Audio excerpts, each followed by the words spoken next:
আসসালামু আলাইকুম। আমি হাফেজ মোহাম্মদ তাওহিদুল ইসলাম। আজকে আপনাদেরকে আমি কিভাবে গলায় কাটা হিংলে পারে সে কাটাটিকে আপনারা নামাবেন সেই দোয়া শিখিয়ে দিব। আশা করি আপনি আমার এই ভিডিওটি সম্পূর্ণ দেখুন। কখনো এরকম বিপদে পড়লে এই বিপদ থেকে আপনি নিজেই মুক্তি পাবেন।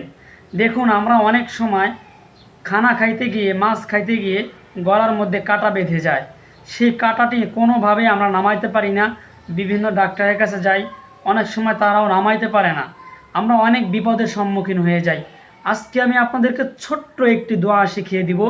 এই দোয়া পরে যদি আপনি এখানে ফু দিয়ে দোয়া পড়বেন, আর এখানে যদি আপনি এভাবে ঠিক ডোলে নামাইতে পারেন, আশা করা যায় অবশ্যই আপনার কাটা নেমে যাবে।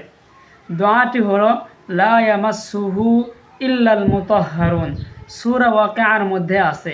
এই ছোট্ট দোয়াটি আমি আবারও বলে দিতেছি, লা ইয়ামাসসুহু ইল্লাল মুতাহহারুন, লা ইয়ামাসসুহু ইল্লাল মুতাহহারুন। এই দোয়াটি 7 বার পড়ে, আর যেখানে কাটা হিংসে সেখানে ঠিক এইভাবে হাত দিয়ে একটু নিচের দিকে টানবেন, আর এই দোয়াটি পড়তে থাকবেন। অটোমেটিক আল্লাহ তাআলা এই আয়াতের বরকতে আপনার এই কাটাকে নিচের দিকে নামিয়ে দিবে।